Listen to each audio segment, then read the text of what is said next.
Those of you who attended last year's gala may remember that the funds raised that night helped Vera launch a new career development program, the Vera Opportunity Fellowship, which creates opportunities for young people who've been incarcerated.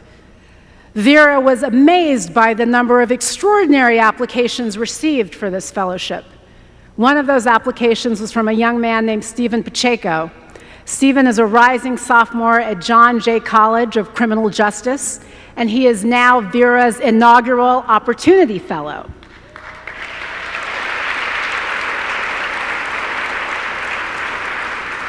Steven joined Vera's Center on Youth Justice in January, and he jumped right in, working on the challenges faced by teenagers who are charged as adults and looking at national best practices for young people returning home after they've been incarcerated. I spent some time talking to Steven. You're going to hear from him in a little bit. This is an extraordinary young man with an extraordinary story.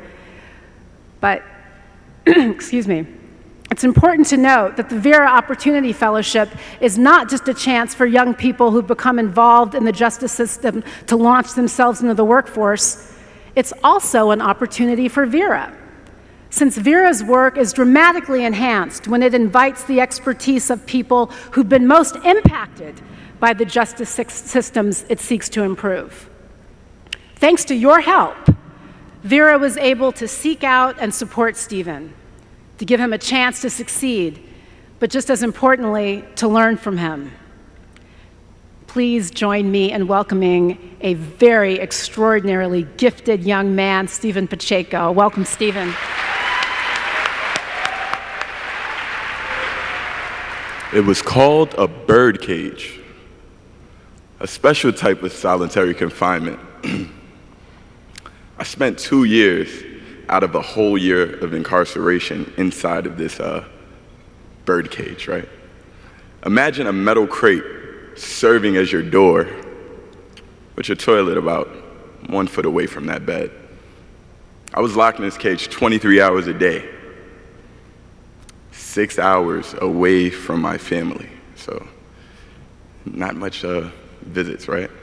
And not much privacy. I stand before you tonight as someone who not only experienced the criminal justice system from the inside, but has joined the fight with Vera to fulfill true justice.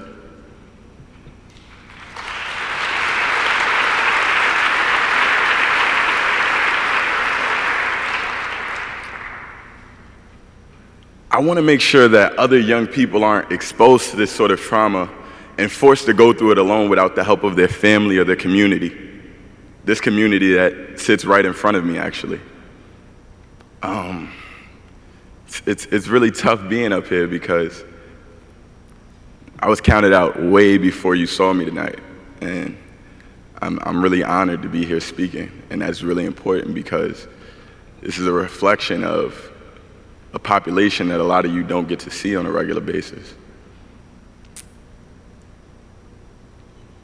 To some people, I'd be considered kid, who did what he felt he needed to do, just a victim of circumstance, right? And to other people, I'd be somebody who got the much needed time behind bars I deserved. Depends what side of the fence you're sitting on. But these are the facts. I am a writer. I am an uncle. I am a college student. I am a formerly incarcerated person. I am a human.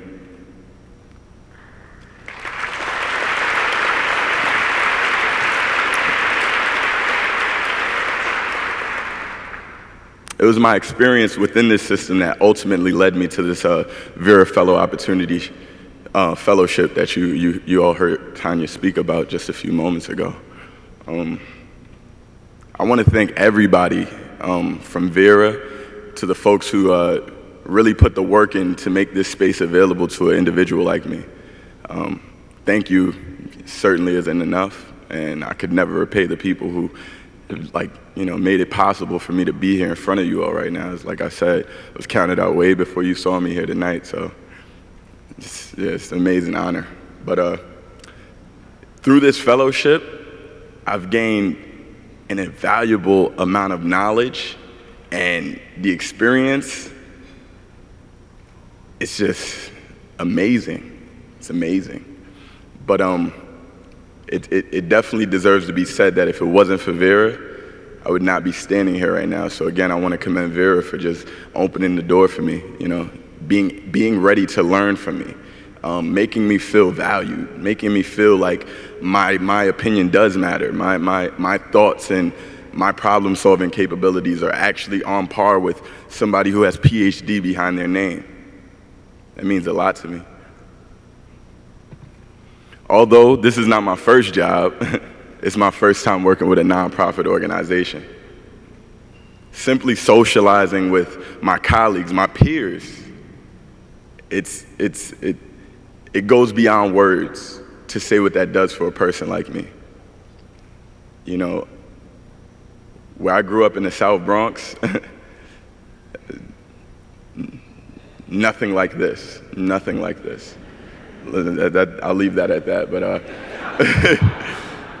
strategizing collaborative plans of actions and meetings, then heading back to my computer to, you know, just evaluate these evaluations that we hold so much respect for and give so much power to, just to make sure that they're actually accurate.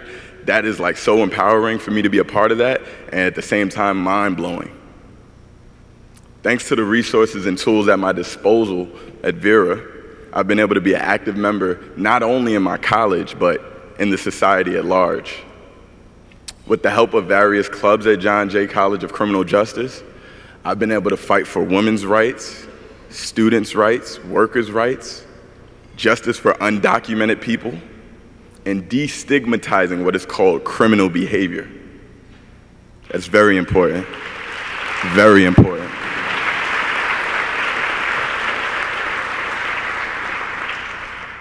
Whether it's organizing, base building, sharing poetry, rallying, or simply handing out flyers, I've done my part, and I will continue to do my part, not only in my school, but in my community, all in the name of equality.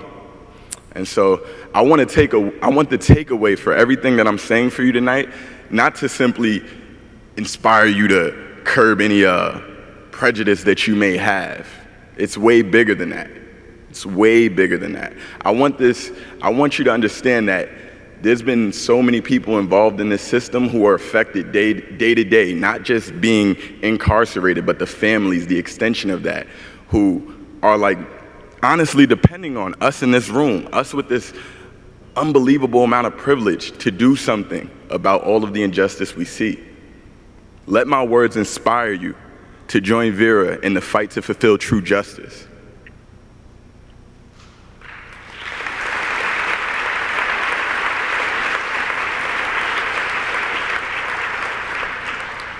There are so many other people in positions far worse than mine. People usually label them as troubled, when in reality they've been denied very basic opportunities. I think it's fair to say that we all didn't start off at the same beginning point of the football field, if you may. Standing before you all tonight, giving my testimony, is just one of the many possibilities for many marginalized people when given a fighting chance. In closing, I want to make known, as a sociology major, this is only the beginning of a lifelong work as an agent of change. Thank you for listening, and thank you, Vera, for the platform.